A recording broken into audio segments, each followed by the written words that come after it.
Hello everyone, I'm Hui Shi and today I'll be presenting to you my oral pitch. Here are the contents. And first off, I would like to start off with a quote by Mahatma Gandhi: "A nation's culture resides in the hearts and in the soul of its people." And that will bring me to my topic: improving Singapore culture tourism with the adaptation of South Korea strategies in building its culture tourism. With the increasing pace of life, it created the need for escapism. People are also seeking for a unique, memorable, and authentic experience, also known as culture tourism. Cultural tourism can be defined as the study and experience of a country or region's distinctive culture, such as the lifestyle, history, art, and religion which form the way the locals live. I choose South Korea as my case study for the fact that in the past decade there is an increased popularity of Korean wave globally. The Singapore tourism sector had also benefited greatly from hosting K-pop related events.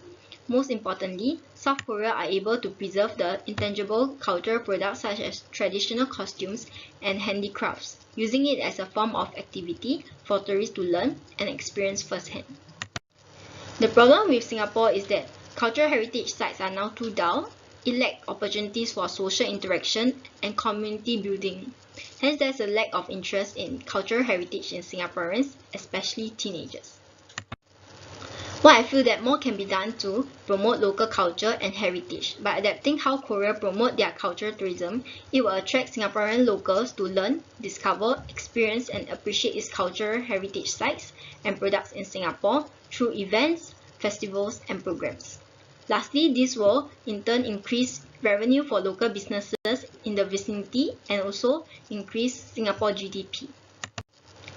For my literature review, using the push-pull theory, tourist behavior can be identified through motives and needs. Tourists seeking for cultural experience often have some similarities.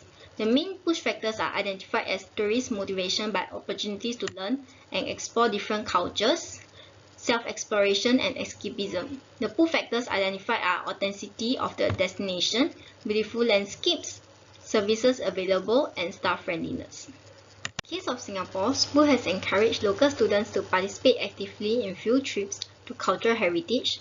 Singapore Tourism Board also organizes various exhibitions, festivals, and programs such as Singapore Art Week and Singapore Heritage Festival. The National Heritage Board also play an important role in showcasing traditional stories at historic sites such as Chinatown, Kampong Glam, and Little India, which are a representation of the multiculturalism in Singapore.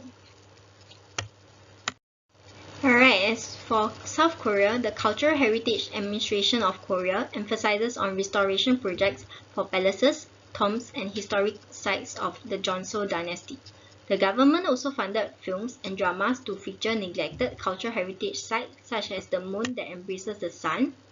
On top of that, there are various opportunities for an individual to experience Korean culture such as kimchi making and hanbok experience. In conclusion, it is evident that cultural tourism in South Korea are heavily promoted through its films and drama, which increases its cultural exposure to the global.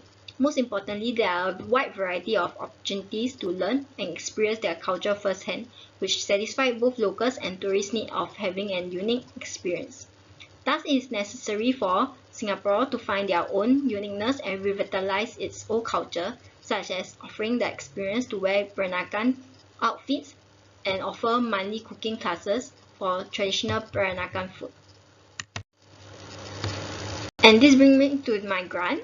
The grant that I have selected is Tourism Product Development Fund, which is under Singapore Tourism Board. It supports the creation, development, and major rejuvenation of tourism products.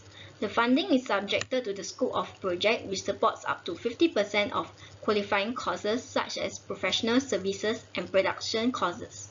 It's the best choice for my topic because my proposed project is to adapt strategies used in South Korea to revitalize and rejuvenate Singapore cultural tourism and its tourism products. And with that, I would like to end my oral pitch. Thank you. Here are my references.